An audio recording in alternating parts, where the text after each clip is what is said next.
نیکی کام کرنا اور اس کو پھیلانا صدقہ جاریہ ہے۔ تو آپ یہ ویڈیو سن رہے ہیں، اس کو آگے شیئر کر دیں، جتنے لوگ سنیں گے سب کا آپ کو ثواب ہوگا۔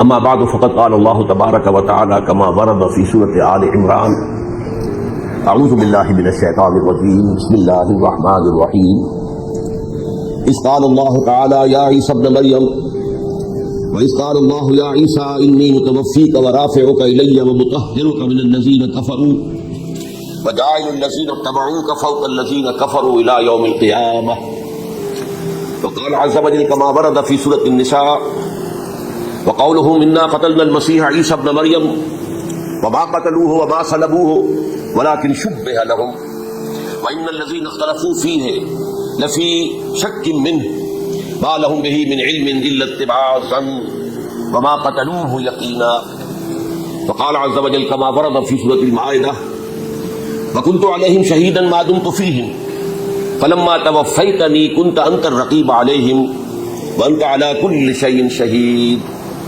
وقال عز وجل كما ورد في سورة الزمر الله يتوفى الأنفس حين موتها والتي لم تمت في منامها فيمسك التي قضى عليها الموت ويرسل الأخرى إلى أجل مسمى صدق الله العظيم رب اشرح لي صدري ويسر لي أمري واحلل عقدة من لساني يفقهوا قولي اللهم ربنا ألهمنا رشدنا وأعذنا من شرور أنفسنا اللهم أرنا الحق حقا وارزقنا اتباعه وأرنا الباطل باطلا وارزقنا اجتنابه آمين يا رب العالمين۔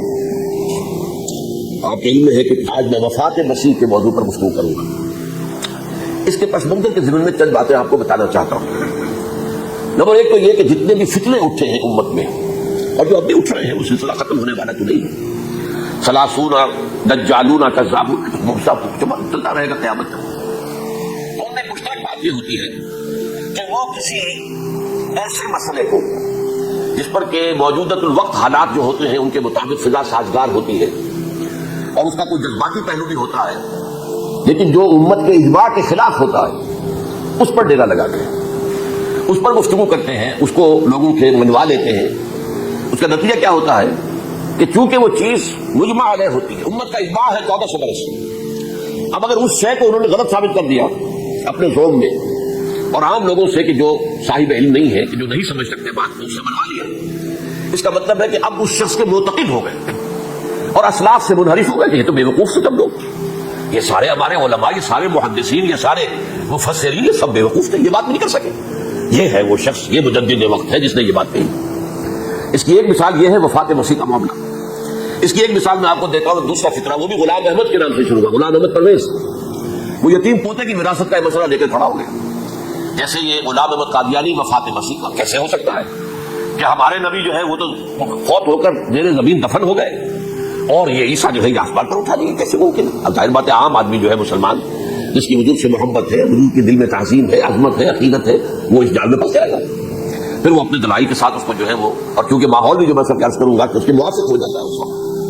غلام احمد پرویز نے کیا کہ یتیم پوتے کا مسئلہ، اب یہ اجماع ہے اگر کسی شخص کا کوئی بیٹا اس کی زندگی میں فوت ہو جائے تو اس کا وراثت میں حصہ نہیں ہوتا، وراثت ہوتی ہے انہی میں جو اس کی موت کے وقت موجود ہو، بیٹے ہو بیٹیاں ہو۔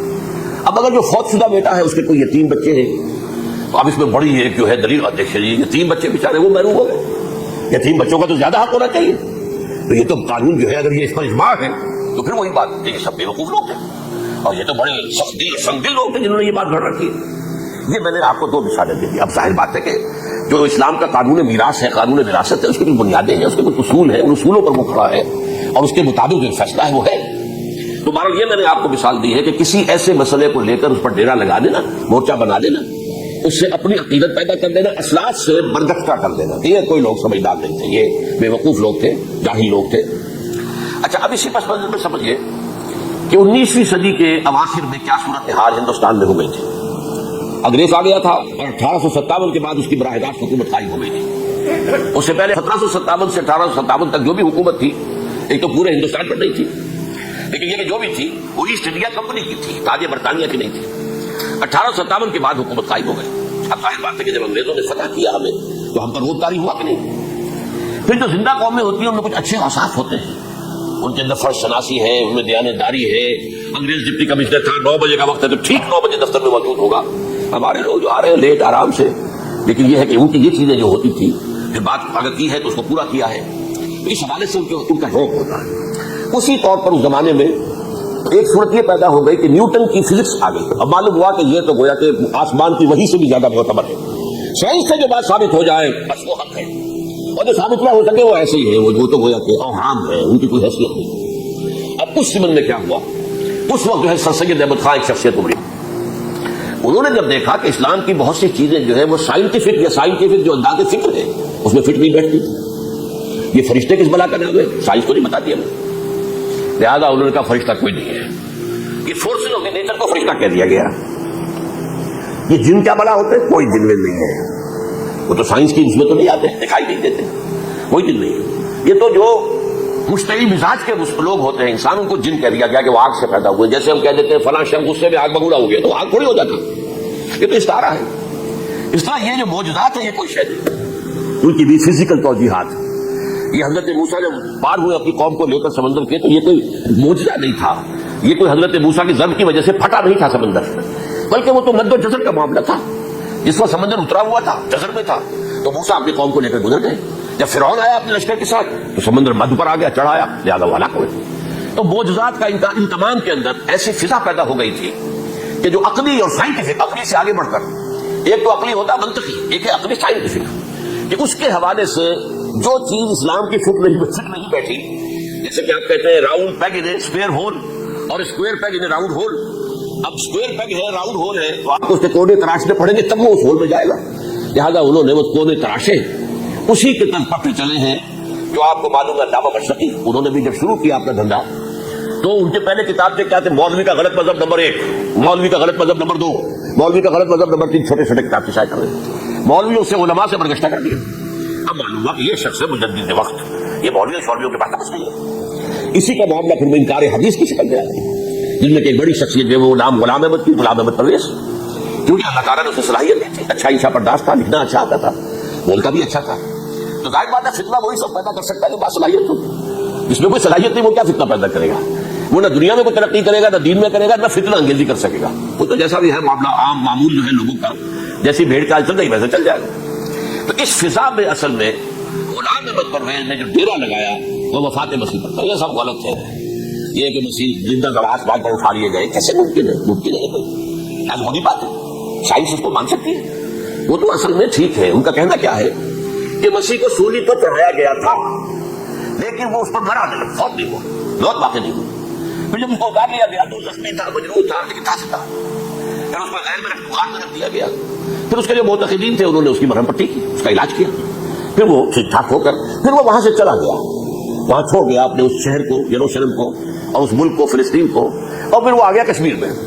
اور کشمیر میں وہ فوت ہوا, اس کی قبر موجود ہے. کسی قبر کی کوئی پرانی بوسیدہ قبر کا نام دے دیا, فلاں قبر جو ہے وہ عیسیٰ ابن مریم کی. یہ ہے سارا معاملہ. اب ظاہر بات ہے کہ چونکہ ایک انسان کا زندہ آسمان پر اٹھایا جانا, وہ جو سائنسی ذہن ہے وہ اس کو نہیں مانے گا. چاہے قرآن مجید کے اندر تو خرق عادت اور بھی بہت سے ہیں. آخر اصحاب کہف 300 برس تک سوتے نہیں رہے. یہ کوئی سائنس کے حساب کتاب سے صحیح ہے؟ یا یہ ہے کہ حضرت عزیر علیہ السلام 100 برس تک مردہ رہے, پھر زندہ کر دیے گئے. ان کا گدھا بھی زندہ کر دیا گیا, جیسا کہ سورہ بقرہ میں آیا. لیکن ان کا کھانا جو ہے وہ صحیح رہا, اس کو غصہ نہیں, اس میں کوئی بدبو نہیں آئی. تو وہ کیا سوچتے ہیں اسے, اللہ تعالیٰ جو چاہے کرے خرق عادت. ٹھیک ہے, فطری قانون جو بھی ہے, جو لاز آف دی نیچر اللہ نے بنائے ہیں اور اس کے مطابق ہی دنیا چل رہی ہے. لیکن اللہ تعالیٰ کے ہاتھ ٹوٹ نہیں گرے, بند نہیں ہو گئے, اختیار ختم نہیں ہو گیا. میں کیا کروں, میں تو قانون بنا بیٹھا, آپ تو میں کچھ نہیں کر سکتا. میں تو قانون بنا سکا ہو چکا ہوں کہ آگ جلاتی ہے. اب اگر ابراہیم کو آگ میں ڈال دیا تو میں تو نہیں بچا سکتا, اس لیے کہ قانون ہے, میرا بنایا ہوا قانون. لیکن ہم یہ سمجھتے ہیں ہمارا ایمان ہے اللہ تعالیٰ جو ہے وہ قادر مطلق ہے, وہ جب چاہے اپنے ہی بنائے ہوئے کسی قانون کو توڑے. اسی کو کہتے ہیں خرق عادت. خرق کے معنی ہوتا ہے پھاڑ دینا, توڑ دینا. جیسے کہ وہ سورہ کہف پہ لفظ آتا ہے کہ وہ حضرت موسیٰ کو جن کے پاس بھیجا گیا تھا, بزرگ کے پاس, انہوں نے اس کشتی کا جس میں وہ سوار تھے اس کا ایک تختہ پھاڑ دیا, توڑ دیا, خرقہ. تو خرق عادت, عادت سے مراد عام عادی قانون, لاس, فزیکل لاس, کیمیکل لاس جو بھی دنیا میں چل رہا ہے, بایولوجیکل لاس, ان کو جب چاہے اللہ توڑے اور اپنی خصوصی مشیت کا اس کے اندر اظہار کر دے. اب اس سلسلے میں جو میں نے آیات آپ کو سنائی ہیں, اور اسی طرح کی کچھ اور آیات بھی ہیں, ان میں قادیانی نے اور قادیانیوں نے اصل ڈیرا لگایا ہے لفظ وفات پر. اصل میں یہ لفظ کیا ہے جو لوگ عربی زبان سے واقف نہیں, ان کو بڑی آسانی وفات وفات وفات، یہ تو آ گیا توفیتا وہ توفی کا، اے موسیٰ میں تمہیں وفات دے دوں گا، اے اللہ جب تو نے مجھے وفات دے دی تو وفات تو قرآن میں ہے، کہ اس کے ہوتے ہوئے یہ مفسرین کو کیا ہو گیا، ان کا دماغ خراب ہو گیا تھا۔ یہ تمام محدثین جو ہے اتنی عقل نہیں تھی۔ تو یہ وہ بات جو میں پہلے بیان کر چکا ہوں۔ اب میں آپ کو بتاتا ہوں اصل میں عربی زبان کا قاعدہ۔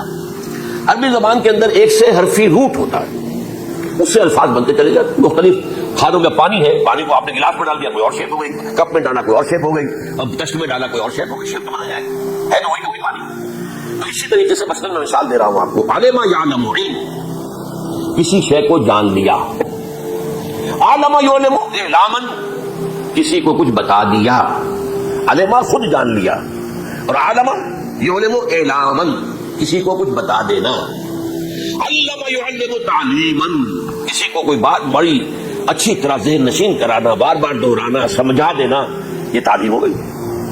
تعلم یتعلم تعلما خود علم حاصل کرنا۔ اب عالم یعلم سے عالم بنا، اور علم یعلم سے معلم بنا، اور تعلم یتعلم سے خود علم حاصل کرنا، اس سے متعلم بنا، متعلم جو کہ علم حاصل کر رہا ہے۔ اسی طرح استعلام علم حاصل کرنا، کسی چیز کے بارے میں جسے ہندی میں کہتے جانکاری حاصل کر لینا، اویئرنیس حاصل کر لینا۔ اب وہی لفظ ہے کہ اب آپ اس کے معنی کو دکھا کر اور اس کے معنی میں الٹ پھیر کریں گے تو جو شخص عربی زبان سے واقف نہیں وہ تو جانے گا۔ اسی طرح کی مثال ہے وفا، وفا یفی، وقا یقی، وفا یفی، اوفا یوفی ایفان، وفا یوفی توفیتن، توفا یتوفا تعفن، اور استعفا۔ یہ اسی طریقے سے میں نے مثال آپ کو دے دی۔ وفا یفی کے مادے سے اس مصدر سے کوئی لفظ قرآن میں نہیں آیا، لیکن اردو میں آپ کو معلوم ہے بڑا پیارا مصرع ہے، وہ وعدہ ہی کیا جو وفا ہو گیا، بھائی وعدہ وفا کرو، وعدہ پورا کرو، اس کے معنی ہے پورا کر دینا، کسی کو کوئی چیز پوری دے دینا۔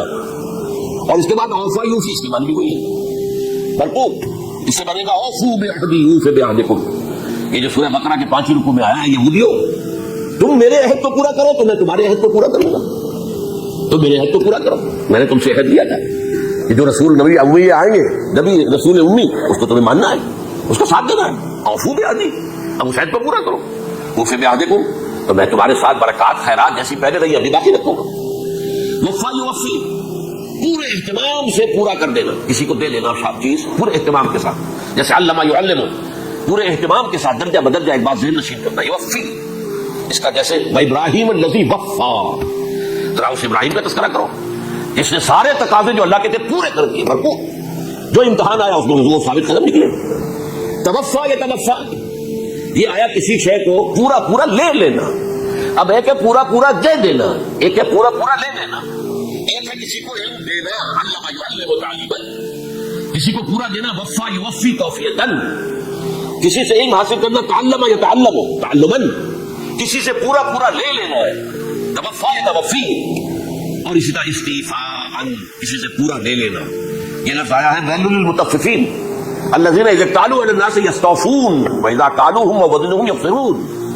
ہلاکت و بربادی ہے ان ڈنڈی مارنے والوں کے لیے جو جب تول کر لیتے ہیں تو پورا لیتے ہیں، اور جب دیتے ہیں تو اس میں کمی کر دیتے ہیں، ڈنڈی مار جاتے ہیں۔ الا یظن اولئک انہم مبعوثون، کیا انہیں یاد نہیں رہا ہے کہ یہ دوبارہ اٹھائے جائیں گے، اللہ کے سامنے کھڑے ہوں گے، حساب ہوگا پورا پورا، پیسے پیسے کا۔ تو یہ میں نے آپ کو اس گردان سے بتا دیا کہ ایک ہی لفظ ہے وہ کتنے معنی دے رہا ہے، مادہ ایک ہے، وفا یوفی پورا کر دینا، اوفا یوفی پورا کر دینا، لیکن توفا یتوفی پورا دے لینا، استعفاء پورا لینا، اذا کانوا علی الناس یستوفون واذا کالوہم ووزنوہم یخسرون۔ اب دیکھیے اس میں قرآن مجید جو ہے اس کے ضمن میں سب سے جو فیصلہ کن آیت ہے وہ سورہ زمر کی ہے، اور یہ جو میں نے پچھلی مرتبہ بھی آپ سے کہا تھا لا یاتیہ الباطل من بین یدیہ ولا من خلفہ، قرآن پر باطل حملہ آور ہو ہی نہیں سکتا، نہ سامنے سے نہ پیچھے سے۔ اب دیکھیے یہ ساری آیتیں جن میں حضرت مسیح کا ذکر ہے اور وفات کا لفظ جو ہے مختلف صورتوں میں استعمال ہوا ہے، اس میں سورہ زمر جو کہ مکی صورت ہے اس میں ہے وہ کانٹے دار آیت جس سے مسئلہ حل ہوتا ہے، وہ کیا ہے وہ میں نے آپ کو سنائی دے۔ اللہ یتوفی الانفس حین موتها، اللہ قبض کر لیتا ہے، لے لیتا ہے نفس کو اس کی موت کے وقت، واللتی لم تمت فی منامها، اور جس کے مرنے کا وقت نہیں آیا، مرا نہیں ہے، اس کی نیند میں لے لیتا ہے۔ فیمسک الذی قضی علیہ الموت، تو جس پر موت کا فیصلہ ہو چکا ہے اس کو تو روکے رکھا ہے، موت کے وقت لیا اور روکے رکھا، اور ویرسل الاخری الی اجل مسمى، اور جو دوسرے ہیں جن کے موت کا وقت نہیں آیا ان کو مؤخر کر دیتا ہے، واپس کر دیتا ہے، لوٹا دیتا ہے۔ سوال ہے نیند میں کیا چیز اللہ دیتا ہے؟ کیا جان دیتا ہے؟ کیا بات نہیں، شعور نہیں چلا۔ ایک ہے انسان کا شعور، وہی تو سب سے اعلیٰ شعور، سب سے اونچی چیز تو وہی ہے۔ یہ شعور ختم ہو گیا تو انسان کا رہا ہے، اس کے نیچے جو کچھ ہے وہ کا شعور ہے، سب کانشیس مائنڈ۔ تو خواب واب جو ہوتے ہیں وہ سب کانشیس مائنڈ کے ہوتے ہیں، وہ کانشیس مائنڈ کے تو نہیں ہوتے۔ جو کانشیسنس ہے، شعور جو ہے، اور خاص طور پر خود شعوری، وہ نیند میں اللہ سخت کر لیتا ہے۔ تو محض شعور کے لیے بھی وفات کا لفظ آ گیا۔ ابھی تو جان یہی ہے، جو سویا ہوا ہے وہ مرا تو نہیں ہے، زندہ ہے۔ البتہ جب جس کو ہم موت کہتے ہیں وقت آیا تو شعور بھی لے لیا، جان بھی لے لی، دو چیزیں لے لی۔ حضرت عیسیٰ پر پورا اطلاق ہوا، مجسم عیسیٰ کو لے لیا، شعور بھی لے لیا، جان بھی لے لی اور بدن بھی لے لیا۔ تو گویا کہ لفظ توفا کا کامل اطلاق تو صرف عیسیٰ پر ہو رہا ہے۔ ہم جب مرتے ہیں تو ہمارا جسم تو یہی رہتا ہے، وہ تو کیا قبر میں پورا قبض نہیں کیا، اس نے پوری شے کو اپنے قبضے میں نہیں لیا، جسم تو یہی ہے۔ لیکن یہ کہ موت کے اندر ظاہر بات ہے کہ جان گئی، اور جان ہی سب چیزیں، جب جان نکل گئی تو یہ کیا ہے؟ یہ تو یوں سمجھیے جب ایسی چیزیں جلدی سے قبر میں دبا دو ورنہ یہ سڑے گی، گل جائے گی، اور قبر میں بھی کیا ہوگا، کیڑے ویڑے کھائیں گے، ختم کریں گے، اللہ ماشاء اللہ جس کو اللہ چاہے۔ انبیاء کرام اور شہداء کی جسموں کو اللہ تعالیٰ نے محفوظ رکھا ہوا ہے، اللہ عالم۔ اس اعتبار سے تو اب توفا اللہ یتوفی الانفس حین موتها، اب نفس کا لفظ دیکھیے، یہ قرآن مجید میں نمبروں کتنے معنی میں آیا؟ ایک تو پورا وجود کسی کا، یہ نفس ہے، میرا نفس، نفسی نفسی نفسی، کیا ہوگا جب قیامت کے دن ہم بول رہے ہوں گے؟ اور جو اللہ کے لیے بھی لفظ آ گیا نفس، نفس کے معنی ہم جب بولتے ہیں عام طور پہ تو وہ تو برے سمجھ میں بولتے ہیں، بھائی یہ نفسی نفسیات نفسانی تقاضے ہیں، ان کو ذرا دبا کے رکھو۔ لیکن یہ نفس یحذرکم اللہ نفسہ، اللہ تمہیں ڈراتا ہے اپنے آپ سے، یعنی اللہ اپنی ذات سے ڈراتا ہے کہ وہ جہاں رؤوف اور رحیم ہے وہاں پر وہ عذاب دینے والا بھی ہے، انتقام دے دیتا ہے، شدید العقاب بھی ہے۔ تو یہ بھی ہو گیا نفس۔ پھر نفس جو ہے ہم اس کو بھی کہہ دیتے ہیں، کیونکہ نفس کی ایک کیفیت ہے خاص، نفس لوامہ، نفس امارہ، نفس مطمئنہ، یا یہ تو ہم نفس مطمئنہ ارجعی الی ربک راضیۃ مرضیہ۔ تو یہاں پر کیا ہے؟ نفس سے مراد پہلا جو ٹکڑا ہے اللہ یتوفی الانفس حین موتها، شعور جو ہے اسے اس پر لفظ نفس کا اطلاق ہوا، اور جب موت ہوتی ہے تو شعور کے ساتھ جان بھی اس کے اندر شامل ہو، نفس کا اطلاق ہو گیا اس پر۔ اور اصل میں لفظ توفا جو ہے اس کا حقیقی مفہوم اگر پورا ہوا ہے اس معنی میں کہ پورا کا پورا لے لینا، تو وہ تو صرف حضرت مسیح علیہ السلام کے بارے میں ہے، شعور جمع جان جمع جسم وہ سب کی سب اللہ تعالیٰ نے لے لی۔ تو یہ اصل میں اس آیت کے اوپر جو ان لوگوں نے زور لگایا ہے اس میں اس اعتبار سے کہ یہ لفظ وفات جو ہے اس کے اوپر جو ہے عام طور پر وفات کے معنی مانی ہے موت ہو، حالانکہ قرآن مجید میں موت کا لفظ بھی تو آیا ہے، ان موتها والتي لم تمت، یہ سارے الفاظ موت کا لفظ بھی تو آتا ہے، لیکن یہ کہ وفات کا لفظ بھی ہے، کوئی شک نہیں ہے، حضور کی وفات ہو گئی، فلاں کی وفات ہو گئی، یہ بھی ہے، لیکن یہ اس کا ایک استعمال ہے، وفا یفی، وفا یوفی، وفا یوفی، توفا و یتوفی، استعفا یستعفی، یہ سارے الفاظ ہیں اسی سے وفا کے لفظ بن رہے ہیں۔ اب یہ کہ اس کے ضمن میں اپنی بات آپ کے سامنے رکھنا چاہتا ہوں، یہ تو میں نے آپ کے سامنے اس لفظ کے حوالے سے سارا ڈیرا اس لفظ پر ہے۔ دیکھیے پہلی بات عقلی طور پر یہ ہے جو قرآن سے ثابت ہے، رسول کبھی قتل نہیں ہو سکتا اور رسول کبھی مغلوب نہیں ہو سکتا، اس میں فرق ہے نبی اور رسول کا، نبی قتل ہو سکتا ہے، رسول قتل نہیں ہو سکتا۔ اب یہ الگ بحث ہے نبی کون ہوتا ہے رسول کون ہوتا ہے، اس میں جو اجماع ہے تمام امت کا وہ کیا ہے کہ رسول خاص ہے، نبی عام۔ نبی بہت آئے ہیں، سوالات آئے ہیں بعض روایات شروع سے، رسول بہت تھوڑے 313 ہیں۔ قرآن مجید میں یوں سمجھیے کہ 20 کے قریب تو انبیاء کا ذکر ہے، اور 5-7 ہیں جو رسول ہیں۔ حضرت نوح رسول ہے، آدم تو رسول نہیں تھے، نبی تو تھے۔ حضرت شیش رسول تو نہیں تھے، نبی تو تھے۔ حضرت ادریس رسول تو نہیں تھے، نبی تو تھے۔ نبی تو رسول جو ہے پہلے وہ تو حضرت نوح ہے، حضرت جو ہود ہے پھر حضرت صالح ہے۔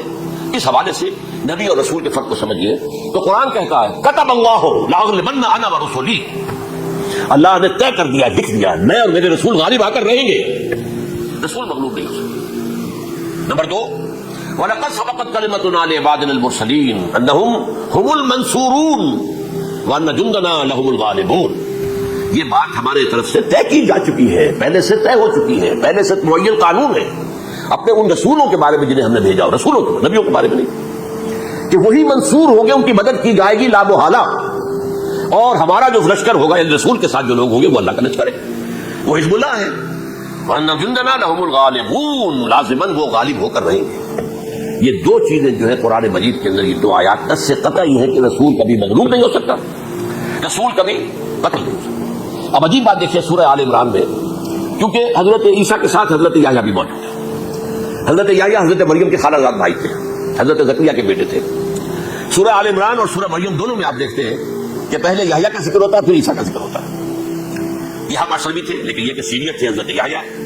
لیکن حضرت یحییٰ کی مدح قرآن کرتے کرتے آخری بات کیا کہتا ہے؟ نبیم من الصالحین، لفظ رسول نہیں آیا ان کے لیے. اور وہی سائملٹینیس کنٹراسٹ ہے سورہ آل عمران میں حضرت عیسیٰ کے لیے، وہ سارے ان کی مدح رسولا الی بنی اسرائیل، وہ رسول تھے اور وہ نبی تھے. نبی قتل ہو گئے، ایک آبرو باختہ لڑکی کی فرمائش پر قتل کر دیا. ایک ڈانسر اس پر بادشاہ اس وقت جو تھا، وہ بادشاہ کیا تھا؟ وہ ایسے بادشاہ ہوتے تھے اس زمانے میں جیسے ہمارے ہاں بھاولپور کے جو ہے نواب بادشاہ کو انگریز تھا، حکومت اس کی تھی لیکن ایک اٹانومی سے دے رکھی تھی. راجے جو ہے راجا صاحب ہے، مہاراجا ہے، یہ راجے مہاراجے اور نواب جو ہوتے تھے یہ ایک اٹانومی تھی. باقی یہ کہ اصل میں تو بادشاہ کی انگریز کی تھی. تو اسی طرح کی ایک اٹانومی جو ہے حکومت وہاں اس وقت تھی اصل میں رومیوں کی. اس کا گورنر وہاں موجود تھا پائلیٹس پونٹس. لیکن یہ کہ انہوں نے یہودیوں کو ایک مذہبی اٹانومی دے رکھی. جو کہ ہیڈرن ان کا ادارہ تھا دارالقضاء، جہاں چوٹی کے ان کے فقہا اور لیڈر جو تھے ربال وہ بیٹھتے تھے اور فیصلے کرتے تھے. کسی مذہبی معاملے میں جو فیصلہ وہ کر دیتے تھے یہ ان معاہدہ تھا، وہ فیصلہ جو ہے وہ پھر ایگزیکیوٹ کیا جائے گا، وہ فیصلہ آخری ہوگا ان کا. وہ خود تو سزا نہیں دے سکتے، سزا تو گورنر دے گا. لیکن یہ کہ اگر ہیڈرن جو ہے ان کا جو ہے ادارہ ٹاپ کا وہ اگر سزا دے دے سنا دے تو گورنر کو وہ سزا دینی پڑے گی، یہ ان کا طے تھا. تو اس نے حضرت مسیح علیہ السلام کو مرتد قرار دیا جو ہیڈرن ان کا سب سے اونچا ادارہ تھا. اس اعتبار سے ان کو جو ہے، لیکن جیسا کہ میں بتا رہا تھا کہ حضرت عیسیٰ رسول تھے، وہ قتل نہیں ہو سکتے تھے، مغلوب نہیں ہو سکتے تھے. لیکن حضرت یحییٰ نبی تھے، ان کو وہی جو اس وقت کا جو یہودیوں میں سے جو بادشاہ تھا نام کا جو ہیروڈ اینٹیپاس، یوں سمجھیے کہ اس نے کچھ بہت حرامداری کی ہوئی تھی. شاید اپنے بھائی کی کسی بیوہ کو، وہ مجھے ایگزیکٹلی یاد نہیں ہے، بغیر اس کے کہ وہ عدت مدت پوری ہو پھر نکاح ہو، اسے اپنے گھر میں ڈالا ہوا تھا. اور اس کی جو لڑکی تھی اس کے اوپر بھی عشق آ گیا تھا، آپ کو دل آ گیا تھا، شادی بھی کرنا چاہتے تھے اس سے. اس کا ڈانس تھا، اس کو مانگو کیا مانگتی ہو. تو اس نے کہا اس لیے کہ حضرت یحییٰ جو ہے تنقید کرتے تھے بہت، یہ تم کیا حرام کام کر رہے ہو، تم نے جس طریقے سے جس عورت کو گھر میں ڈالا ہوا ہے تم گناہ کر رہے ہو، تم شریعت کے خلاف کام کر رہے ہو. اس کو کہا تھا یو ڈاٹر آف سن، اس لڑکی کو کہا تھا تم جو کہ گناہ کی بیٹی ہو. اور وہ بہت وہ ناراض تھے، وہ ملکہ بھی جو تھی اس وقت تھی اور یہ اس کی بیٹی بھی بہت ناراض تھے. تو انہوں نے کہا مجھے وعدہ لے لیا کہ دیکھو جو کہہ رہے ہیں جو مانگوں گے مانگنا پڑے گا. ہاں مانگوں گا، مجھے یحییٰ کا سر چاہیے. ایک دفعہ تو وہ کانپ گیا، اسے اندیشہ تھا کہ اگر یحییٰ کو میں نے قتل کر دیا تو یہودیوں کے اندر ہو سکتا بغاوت ہو جائے. لیکن پھر اس نے پھر تانا دیا تم کیسے بادشاہ ہو، اپنا وعدہ پورا نہیں کرتے. پھر انہوں نے کہا ٹھیک ہے، حکم دیا. اور وہ جیل میں تھے پہلے سے، وہاں گیا اور جو ہے ان کا سر قلم کیا، لا کے پیش کر دیا. تو نبی جو ہے جن کی بڑی مدح ہوئی ہے سورہ مریم کے اندر جب آپ پڑھیں گے تو ان کی شان جو ہے، لیکن نبی تھے صرف رسول نہیں تھے. اور حضرت عیسیٰ رسول قتل نہیں ہو سکتا، نبی قتل ہو سکتا. تو یہ قاعدہ جو ہے وہ بھی قرآن نے اس سائملٹینیس کنٹراسٹ کے حوالے سے سورہ آل عمران میں حضرت یحییٰ اور حضرت عیسیٰ کا تقابل کر کے بتا دیا. تو ایک تو بات یہ ہے کہ اس اعتبار سے میں جو آپ کو آیت سنا چکا ہوں، یہ جو جرائم جو ہے سورہ نساء کے اندر یہودیوں کے اللہ تعالیٰ نے بیان کیے ہیں ان میں سے یہ بھی ہے وَقَوْلُهُمْ إِنَّا قَتَلْنَا الْمَسِيحَ عِيسَى ابْنَ مَرْيَمَ. اور ان کا یہ کہنا کتنا بڑا جرم ہے جو یہ کہہ رہے ہیں ہم نے عیسیٰ ابن مریم کو قتل کر دیا. لیکن یہاں ایک عجیب کیفیت ہے، رسول اللہ کے رسول کو عام طور پر اس کی کنسٹرکشن کو لوگ سمجھے جائیں، وہ سمجھتے ہیں انہوں نے خود ہی کہا رسول اللہ، وہ لوگ رسول اللہ کہتے ہیں تو قتل کیسے کرتے ہیں؟ یہ اللہ نے کہا. اچھا ان کا کہنا یہ ہے کہ اللہ کے رسول کو قتل کر دیا. وَقَوْلُهُمْ إِنَّا قَتَلْنَا الْمَسِيحَ عِيسَى ابْنَ مَرْيَمَ رسول اللہ، ان کا یہ کہنا کہ ہم نے عیسیٰ ابن مریم کو مسیح کو قتل کر دیا، وہ اللہ کے رسول کو. وَمَا قَتَلُوهُ وَمَا صَلَبُوهُ، انہوں نے نہ اسے قتل کیا نہ سولی پہ چڑھایا، وَلَٰكِن شُبِّهَ لَهُ، بس مشابہت پیدا کر دی ان کے لیے، شبہ میں ڈال دیا گیا ان کو. وَإِنَّ الَّذِينَ اخْتَلَفُوا فِيهِ لَفِي شَكٍّ مِنْهُ، اور جو لوگ اختلاف کر رہے ہیں ان کے بارے میں وہ بس شکوک میں مبتلا ہے. مَا لَهُم بِهِ مِنْ عِلْمٍ، ان کے پاس کوئی علم نہیں ہے، إِلَّا اتِّبَاعَ الظَّنِّ، صرف گمان کی پیروی کر رہے ہیں. وَمَا قَتَلُوهُ يَقِينًا، اور ہرگز قتل نہیں. یہ کلیئر سورہ نساء کی آیت نمبر 157. اب یہاں ایک سوال پیدا ہوتا ہے پھر کون قتل ہوا؟ واقعہ تو ہوا ہے، سولی کا واقعہ ہسٹوریکل واقعہ ہے، پھر کون صلیب پہ چڑھا؟ حضرت عیسیٰ تو صلیب پر نہیں چڑھ سکتے، اس لیے کہ صلیب کی موت کو سمجھا جاتا تھا بہت ذلت کی موت ہے، بہت حقارت کی موت ہے، بہت ملعون موت ہے. تو جب عیسیٰ مغلوب نہیں ہو سکتے تو صلیب پہ کیسے چڑھا دیے جائیں گے؟ قتل ہونا بعد میں ہوگا نا، پہلے تو آپ صلیب پر لٹکائیں گے اس کو نا، تب وہ جب مرے گا تو کہیں گے قتل بھی ہو گیا، ہم نے قتل کر دیا. صلیب کیا ہوتی تھی یہ معلوم ہے آپ کو؟ ایک لمبی لکڑی ایک جو ہے ٹرانسفر آ جائے گی اس کے اوپر اور اس میں سے یہ ہے کہ اس میں دونوں ایک شخص کے جو ہے دونوں ہاتھ وہ نیل کر دیے جاتے تھے، یہ جو اوپر جو ہے کراس کا جو نشان ہے وہ کیلیں ٹھوک کر لگا دیے گئے، اور پاؤں دونوں جو ہے وہ پیروں کے اندر کیلیں ٹھوک کر وہ اس لمبی لکڑی کے ساتھ جو نیچے سے آ رہی ہے اس میں لگا دیے. اب وہ بلیڈنگ ہو رہی ہے، اس کا جو حال ہے پتلا ہو رہا ہے، اس کا رفتہ رفتہ سسک کر مرتا ہے، اس لیے اسے کہتے ہیں بڑی ملعون موت ہے. یہ کیسے آپ نے پھانسی دی کسی کو، ایک جھولا جھولتا ہے پہنچ گیا ختم ہو گیا. آج کل تو کیا ہوتا ہے، کرسی پہ بٹھایا ذرا کرنٹ چھوڑا اور گئے صاحب، وہ ٹیکا لگایا پتہ نہیں چلا اور پیٹ ٹیکے کے ساتھ جاری بڑھ گیا. یہ نہیں ہوتا، لیکن یہ کہ بہترین موت ہے سلیب کی موت. تو یہ واقعہ تو ہوا سلیب کا، لیکن یہ کہ کون مرا. اب دیکھیے عیسائیوں کا کہنا کیا ہے، عیسیٰ صلیب پر چڑھے، وہاں فوت ہو گئے، مر گئے، پھر انہیں نکالا گیا، ایک قبر میں رکھ دیا گیا. لیکن قبر وہ جو تھی اس طرح نہیں تھی زمین میں کھودی ہوئی، بلکہ ایک پہاڑ کے اندر ایک چھوٹا سا ٹو تھا، عارفی وہاں رکھ دیا گیا. لیکن وہاں سے وہ زندہ ہو گئے. اگلے دن جب لوگ آئے تو دیکھا وہ قبر تو خالی ہے، عیسیٰ کہاں گئے. وہ زندہ ہو کر آسمان پر اٹھا دیے گئے، اور آسمان پر جانے سے پہلے وہ اپنے حواریین سے ملے بھی تھے، کہا میں زندہ ہوں. یہ ہے ان کا عقیدہ. اور اس کے بعد یہ بھی عقیدہ ہے کہ دوبارہ آئیں گے، قیامت کے قریب آئیں گے. یہ بھی عقیدہ ہے. ہمارا عقیدہ کیا ہے، نہ سولی پر چڑھے نہ قتل ہوئے، بلکہ اللہ نے انہیں اٹھا لیا. بل رفعہ اللہ الیہ، اللہ تعالیٰ نے انہیں اٹھا لیا. جیسے کہ آتا قرآن میں، یا عیسیٰ انی متوفیک ورافعک الیہ، اے عیسیٰ میں تمہیں قبض کر لوں گا، قبضے میں اپنے لے لوں گا اور اپنی طرف اٹھا لوں گا. رافعک الیہ، یہ قرآن مجید کا قول ہے. البتہ یہ ہمارا بھی عقیدہ ہے کہ وہ دوبارہ آئیں گے. وَإِنَّهُ لَعِلْمٌ لِلسَّاعَةِ، وہ قیامت کی ایک عظیم ترین نشانی ہوں گے کہ جب وہ آئیں گے. اور اس کے بعد جو ہے یا جو اینٹی کرائسٹ ہوگا کہ جو کہ جھوٹا عیسیٰ ہوگا، جھوٹا دعویٰ کرے گا، جسے کہ مسیح الدجال کہا گیا، اس کے ساتھ مقابلہ ہوگا، اسے قتل کریں گے.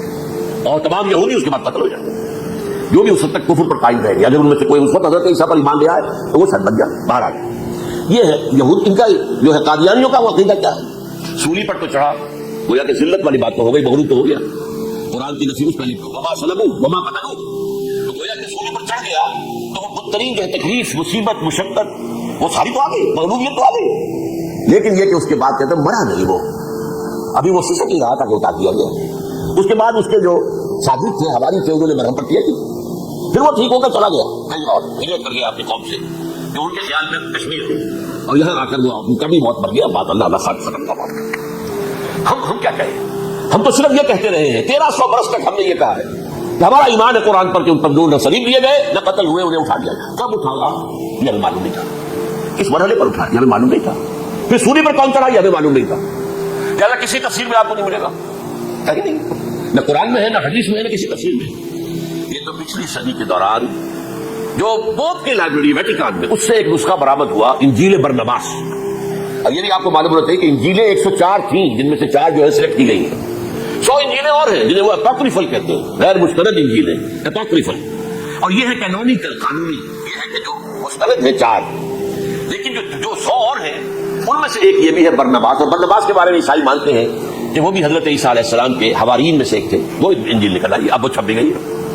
کراچی میں ایک ادارہ ہے خاص طور پر، بابانی جو سیٹ ہے ان کا بنایا ہوا ادارہ ہے، تو وہی چھاپتے بھی ہیں. ایک زمانے میں تو کافی تقسیم بھی کرتے تھے، اب مجھے معلوم نہیں. اس نے سارا قصہ بیان کیا. قصہ کیا ہے؟ بہت دلچسپ قصہ ہے، پوری تفصیل سے. ایک شخص جو کہ حضرت مسیح کے حواریین میں شامل ہو گیا وہ تھا جیوڈاس اسکریوٹ.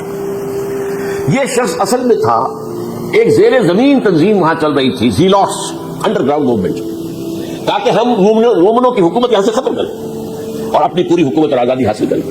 ان میں سے یہ بھی تھا. ان کا سربراہ تھا برابس، برابر ڈاکو سے کہا جاتا ہے برابس. ظاہر بات ہے کہ قانون شکل تک تو ڈاکو ہی تھا. اچھا، ان میں سے یہ شخص جو ہے اس نے جیوڈاس نے حضرت عیسیٰ کے معجزے دیکھے بہت، اور اتنا یقین ہو گیا اسے کہ یہ شخص جو ہے عیسیٰ، یہ ایک مرتبہ اگر رومیوں پر لعنت بھیج دے، ٹیسٹ کر دے تو رومی ختم ہو جائے. لیکن ان سے کئی دفعہ جو ہے پھیر ڈال کر ہیر پھیر کے ساتھ کوشش کی گئی کہ رومیوں کے خلاف وہ کوئی جو ہے وہ لعنت برآمد کر دے. وہ نہیں کرتے تھے. یہ ایک علیحدہ بات ہے، کیوں نہیں کرتے تھے، یہ اس وقت میرا موضوع نہیں ہے. منہاج عیسوی کیا تھا، منہاج موسوی کیا تھا، منہاج محمدی کیا تھا، یہ فرق ہے. لِكُلٍّ جَعَلْنَا مِنكُمْ شِرْعَةً وَمِنْهَاجًا، سورہ مائدہ میں آیا. تمام رسولوں کے لیے ہم نے ایک ایک منہاج، ایک ایک شریعت علیحدہ نظر دی ہے. 12 منہاج عیسوی کچھ اور تھا. تو یہ نہیں کہتے تھے. اب اس نے کیا کیا کہ وہ اپنے ڈاکو سربراہ سے اجازت لے کر ان کے حوالے میں شامل اعتماد حاصل کیا اور بار بار کوشش کی کہ یہ بددعا دے دے، رومیوں کو نہیں دی. اب اس نے سوچا کہ انہیں اگر ذاتی طور پر تکلیف پہنچے گی تو دماغ سے کلمہ نکل ہی جائے گا، نہ کوئی لعنت کر. اس نے پکڑوایا حضرت عیسیٰ. کیونکہ جب یہ فیصلہ ہو گیا تھا ان کے قتل کا، ہیڈرن جو ہے ادارہ وہ دے چکا تھا، اس کا فتویٰ تھا یہ واجب القتل ہے، یہ مرتد ہے، لہٰذا اس کو قتل کر دیا جائے، اور یہ فیصلہ جو ہے وہ رومی گورنر تک پہنچایا جا چکا تھا۔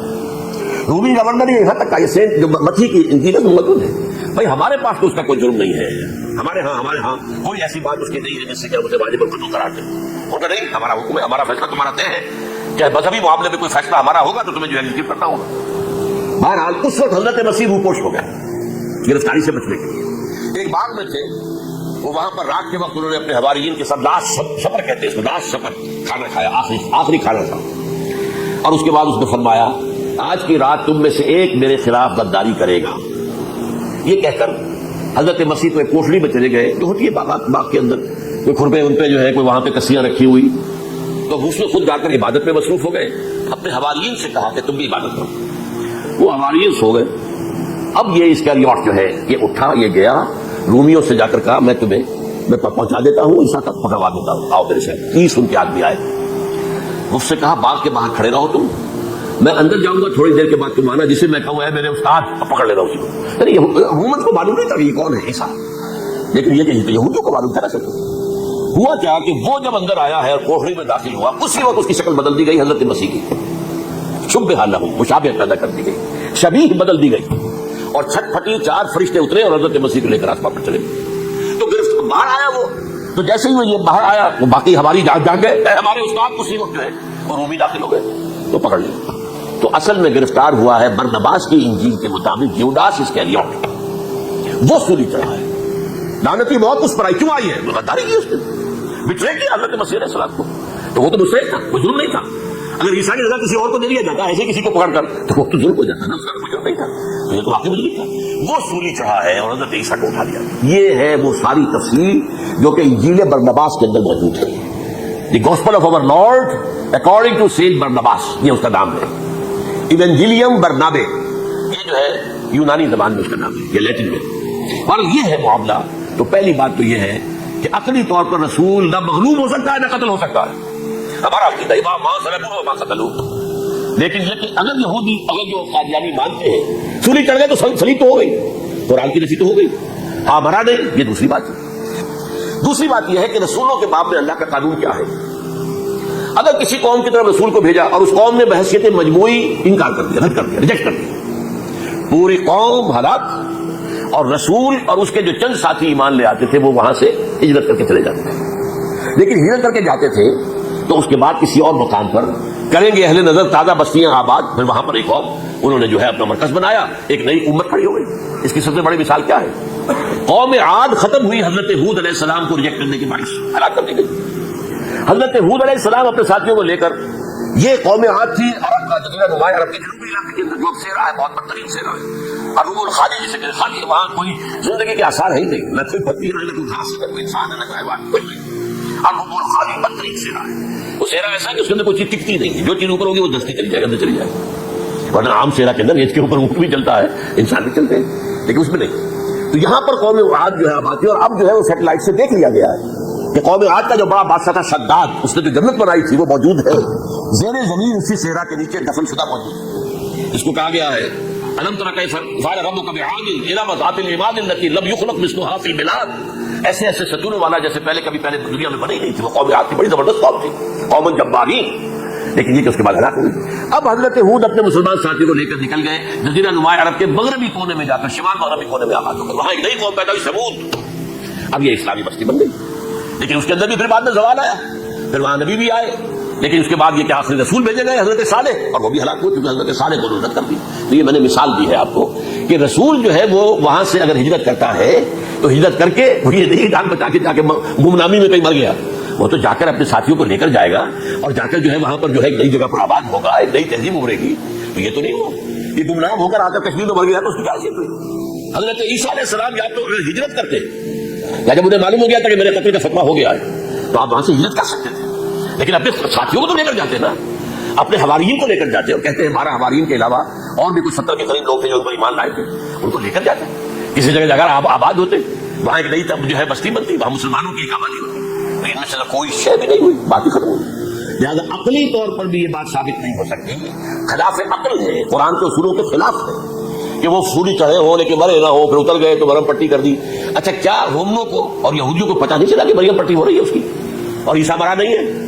اگر مجھے پتہ چل جاتا تو کیا وہ چھوڑ دیں؟ اب مرہم پٹی کے بغیر تو مارا جو سولی پر لٹکا رہا ہے وہ تو تقریباً مردہ ہی ہوتا ہے نا. چلیے ہو سکتا ہے کہ کوئی ایسا امکان ہو کہ اس کی نبض ابھی چل رہی ہو اور وہ اتار لیا جائے، مرہم پٹی کر لی جائے تو بچہ. لیکن یہ کہ پھر اس کے بعد وہ اگر وہاں سے ہجرت کرتے تو وہاں سے وہ اپنے حواریین کو لے کر جاتے اور کسی نئی جگہ پر جا کر آباد ہوتے. ان دونوں اعتبارات سے یہ بات ناقابل قبول ہے، ناقابل یقین ہے. لیکن اسی مسئلے کو لے کر انہوں نے، جیسا کہ میں نے بتایا تھا، وفات ہو گئی. کیسے ہو سکتا ہے؟ ہمارے نبی جو سید المرسلین ہیں وہ تو زیر زمین دفن ہو گئے اور یہ جو ہاتھ اٹھا لیے، یہ کیسے ہو سکتا ہے؟ اور اس کے اوپر عام لوگ جو ہیں وہ متاثر ہوئے، اور خاص طور پر وہ سائنٹیفک مائنڈ جو بن گیا تھا، تو چونکہ سائنس کے اس خاکے کے اندر وہ بات فٹ نہیں بیٹھتی، لہذا ان لوگوں نے اس کو قبول کیا. اب یہ کہ یہ جو واحد استثناء ہوا ہے یہ کسی اور کے ساتھ نہیں ہوا. ویسے حضرت مسیح کی پوری شخصیت مستثنیٰ ہے. بن باپ کے تو کوئی اور رسول پیدا ہوا ہی نہیں، نہ نبی پیدا ہوا. پھر وہ معجزے جو حضرت مسیح کو ملے کسی نبی کو نہیں ملے. حضرت صالح کو ایک ہی معجزہ ملا تھا نا ایسا کہ لوگوں نے کہا کہ تم یہ اس چٹان میں سے ابھی ایک دامن اونٹنی برآمد کر کے دکھا دو، وہ دکھا دی نہیں، پھر ہلاک کر دیے گئے. لیکن جو اور معجزے حضرت مسیح کو دکھائے وہ بچپن میں بولے ہیں، گود میں تھے یا پنگوڑے میں سے بولے ہیں، انی عبداللہ آتانی الکتاب وجعلنی نبیا. یہ بات تو ہوتی تو حضرت مریم کا کیا حاصل کرتی قوم کہ تمہاری بغیر شادی کے یہ کہاں سے لے آئی ہو تم، یہ تمہارا تو زنا ہے نا. یہ سارا معاملہ جو ہے حضرت عیسیٰ بولے وہاں پہ، خود وہ بچہ بولا. اب اس کے بعد بولنے کی لوگوں کے اندر کیا گنجائش تھی؟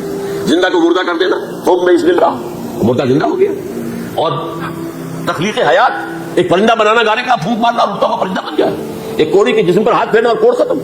ایک مادر رات اندھے کی آنکھوں پر ہاتھ پھیرنا اور بیماری آ گئی. یہ سارے مستثنا شخصیت. ان کا یہ استثناء کیوں کیا گیا؟ یہ بڑی تلخ بات ہے، یہ یاد کر لیجیے. کیونکہ یا تو قوم اسی وقت ہلاک کر دی جاتی جیسا کہ ہوا قوم نوح، قوم ہود، قوم عاد، قوم ثمود، قوم شعیب. یہ ہوا نہیں ہوا. اور سدوم اور عمورہ کی بستیاں جہاں حضرت ہود بھیجے گئے، آل فرعون جو ہلاک کیے، کیا تو پوری قوم ہلاک کی جاتی؟ نہیں. یہ یوں سمجھیے کہ اس پورے معاملے کو درمیان میں سے ایک وقفہ دے دیا گیا، حضرت عیسیٰ کو اٹھا لیا گیا اور حضرت عیسیٰ دوبارہ آئیں گے. یہ کیوں کیا گیا؟ اب اس میں بڑی تلخ بات آپ سے کہہ رہا ہوں، یہ آپ کے لیے قبول کرنا آسان نہیں، حلق شریف کے اٹھنے کی مشکل سے. اس قوم کو زندہ رکھا گیا ہے جو ملعون اور مغضوب علیہ قوم. سورہ فاتحہ میں مفسرین لکھتے ہیں ضالین، یہ نصارہ ہے، اور مغضوب علیہم یہ یہودی ہے. اور قرآن کہتا ہے لعن الذین کفروا من اہل الکتاب علی لسان داؤد عیسیٰ ابن مریم. ملعون مغضوب قوم کے ہاتھوں آخری امت محمد اور اس کا بھی بہترین حصہ، اس پر عذاب ان کے ہاتھوں آئے. اربوں پر عذاب یہودیوں کے ہاتھوں، اس لیے ان کو بچایا گیا. یہ میں نے کئی دفعہ واقعہ سنا ہے، مولانا اسلائی صاحب بتایا کرتے ہیں، کیونکہ وہ راجپوت تھے، یو پی کے راجپوت مستقل سے، کہ ہمارے وہاں کوئی نوجوان اگر کوئی بڑی گری ہوئی حرکت کرتا تھا تو اس کے سر پر چمار کے ذریعے، چمار کے ہاتھوں جوتا لگایا جاتا تھا. اگر راجپوت کے سر پر راجپوت کا جوتا گرا تو چلو تکلیف تو ہوئی، لیکن یہ کہ راجپوت کا جوتا گرا ہے نا، پڑا ہے. لیکن راجپوت کے سر پر چمار کا جوتا، جس کو آپ انگریزی میں کہتے ہیں to add insult to injury, تو تکلیف بھی ہے جوتا کھانے کی اور انسلٹ ہے کہ چمار مارا. یہ امت سب سے خیر امت ہے، کنتم خیر امت اخرجت للناس. اس کے لیے عذاب بھی بدترین آئے گا اور کن پر آئے گا؟ اس امت کا جو اصل نیوکلیس ہے عرب، جس کے بارے میں حضور کی حدیث موجود ہے ویل للعرب، عرب کے لیے بہت بڑی عرب ہے. اور آج ہماری نظر میں آ رہا ہے وہ ملعون اور مغضوب علیہ قوم، ان کے سینے کے اندر خنجر کی طرح بھونکی گئی ہے. اور 30 کروڑ کی قریب عرب بے حمیتی، بے غیرتی، بزدلی، کمزوری، ذلت، مسخرت کی مثال بنے ہوئے. وہ بول سکتا ہے اس اسرائیل کے خلاف، کو بول سکتا ہے. 30-35 لاکھ آدمی ہیں اسرائیل کے اندر، اس سے زیادہ تو امریکہ میں 50 لاکھ کے قریب، کوئی 1.25 کروڑ آدمی ہے یہ یہودی پوری دنیا کے اندر. لیکن دیکھیے جو چاہتا کرتا ہے. جب چاہا اس نے عراق کے ایٹمک انسٹالیشن کو تباہ کر دیا، اور سعودی عرب کی فضا میں اس کو فیول تک کیا ہے انہوں نے، دوبارہ ری فیولنگ جو ہوئی ہے ان کے جہازوں کی وہ سعودی عرب کی فضا میں ہوئی. یہ صورت جو ہے عربوں کے اوپر، اور اب جو آنا ہے آرمگیدان، کیونکہ پوری عیسائی دنیا یہودیوں کے قبضے میں ہے. اور یہ رومی ایک حدیث کی روح سے 80 علم لے کر حملہ آور ہوں گے تم پر، اور یہ ہوگا مڈل ایسٹ میں. آپ کو معلوم ہے پوری دنیا میں کہا جا رہا ہے 3rd ورلڈ وار جو ہونے والی ہے وہ مڈل ایسٹ میں ہوگی. اور میں ٹوائنبی کا قول آپ کو سنا چکا ہوں، 1950 کا قول ہے اس کا. یہ اس وقت تک تو سوال ہی پیدا نہیں ہوتا تھا. سارا تصادم جو ہو رہا تھا وہ ایک طرف روسی اور اس کے ساتھی تھے، روس اور اس کے ساتھی، دوسری طرف یہ مغربی یورپ اور امریکہ تھا. وہ مسلمانوں اور عیسائیوں کے کسی جنگ کا تو کوئی امکان نظر ہی نہیں آتا تھا. لیکن ٹوائنبی نے کہا ہے، جو سب سے بڑا فلاسفر آف ہسٹری ہے 1920ویں صدی کا، کہ اب جو جنگ ہوگی بڑی جو اس نیکسٹ سینچری کی، 21st سینچری کی، وہ در حقیقت کمیونزم کے درمیان اور کیپٹلزم کے درمیان نہیں ہوگی بلکہ عیسائیوں اور مسلمانوں کے درمیان ہوگی. میں اس کا حوالہ بھی پورا آپ کو دے چکا ہوں, صحیح کہا یہ بات تھی. تو یہ ہے, یہ بات جان لیجیے. اور مڈل ایسٹ میں ہوگی, گریٹر اسرائیل بنے گا. حدیث میں خبر ہے, یہ سارے مسلمان ممالک تمہارے ہاتھ سے نکل جائیں گے مسلمانوں, یہ عراق اور اردن اور یہ اور وہ, یہاں تک کہ ترکی, سعودی عرب کا بھی شمالی حصہ نکل جائے گا. البتہ مدینے کا جو ان کا پروگرام ہے اس کو اللہ نہیں پورا ہونے دے گا, مدینے میں داخلے کی ان کو اجازت نہیں ملے گی. یہ سارا کچھ ہونے والا ہے. وہ وقت بھی آنے والا ہے کہ حضور کے حدیث کے مطابق ایک شخص کے 1000 بیٹے ہوں گے تو 999 ختم ہو جائے گے ایک بچے کا. یہ وقت بھی آنے والا ہے کہ حضور فرماتے ہیں اتنی بڑی جنگ ہوگی, اتنی خوریزی ہوگی کہ پوری زمین اٹ جائے گی نہ لاشوں سے. تو پرندہ جو ہے کوئی, ایک تو پرندے ہوتے ہیں کہ جو مردار خور ہے, گدھ ہے, وہ تو بڑی خوشی سے اتریں گے, تناول فرمائیں گے لاشوں کو. اسی طریقے سے کوے ہیں, چیلے ہیں, لیکن جو نفاست پسند پرندے ہیں وہ لاش کے اوپر اترنا نہیں چاہتے. پرندہ اٹھتا چلا جائے گا, اسے کہیں زمین پر اترنے کی جگہ نہیں ملے گی, لاشیں لاشیں ہوں گی, یہاں تک کہ وہ تھک ہار کر اس کے جو ہے پر جواب دے جائیں گے, گرے گا تو لاش پر گرے گا. یہ وقت آنے والا, اور یہ یہودیوں کے ہاتھ میں, یا یہودیوں کے جو سپورٹرز ہیں اس وقت, جو ان کے ہاتھ میں اعلی کار ان کے ہاتھ والا ہے. میرے نزدیک اس کام کے لیے اس ملعون قوم کو کہ جو حضرت عیسیٰ کے زمانے سے ملعون ہو چکی, اس کو باقی رکھا گیا ہے, اسے یہ موقع دیا گیا ہے. اس نے اسرائیل بنا لیا ہے. تقریباً 2000 سال کے بعد وہ دوبارہ آ کر آباد ہوئے اس سرزمین میں جہاں سے نکال دیے گئے تھے 70 عیسوی کے اندر. یہ سارا کچھ کیوں ہو رہا ہے؟ تو در حقیقت میرے نزدیک اللہ عالم حکمت خداوندی اس میں یہ ہے, انہیں روک کر رکھا گیا ہے اور حضرت عیسیٰ کو اٹھا لیا. پھر وہی عیسیٰ آئیں گے اور انہی کے ہاتھ میں یہ ہلاک ہوگا. سوائے اس کے کیونکہ جو ایک میں نے آپ کو کئی دفعہ حوالہ دیا ہے, فلاڈلفیا ٹرمپٹ ایک رسالہ نکلتا ہے پروٹیسٹنٹ عیسائیوں کا, انہوں نے یہ لکھا ہے, اس نے لکھا ہے ایک پرچے کے اندر کہ جب حضرت مسیح آئے گی اینٹی کرائسٹ ہوگا, وہ لکھا اس نے کہ وہ یہودی ہوگا, حالانکہ وہ تو یہودی ہے. اور جتنے بھی ہیں جو کرسچن زائنسٹ ہیں, یہ تو یہودیوں سے بڑھ کر زائنسٹ ہیں, ان کے بڑے سپورٹر ہیں. تو لیکن اس نے لکھا ہے اینٹی کرائسٹ یہ جیو. ابھی کچھ عرصے پہلے آپ کو یاد ہوگا نوسٹریڈیمس کا بڑا چرچا ہو گیا تھا, اس کی جو ہے وہ پیشن گوئیاں اور یہ کہ مسلمان ہوگا اینٹی کرائسٹ, اور صدام کے بارے میں اشارے کیے جا رہے تھے کہ وہ اینٹی کرائسٹ ہوگا وغیرہ وغیرہ. لیکن انہوں نے لکھا ہے کہ وہ اینٹی کرائسٹ یہودی ہوگا, اور اس نے لکھا 80% یہودی قتل ہو جائے گا. یہ میں نے ایک تعویل کی ہے اپنے ذہن میں کہ 20% شاید وہ ہو جو حضرت عیسیٰ کی جو سیکنڈ کمنگ ہے آمد ثانی کے موقع پر ان پر ایمان لے آئے اور وہ بچ جائیں. لیکن جو بھی حضرت عیسیٰ کا انکاری ہوگا اس کو ختم کر دیا جائے گا.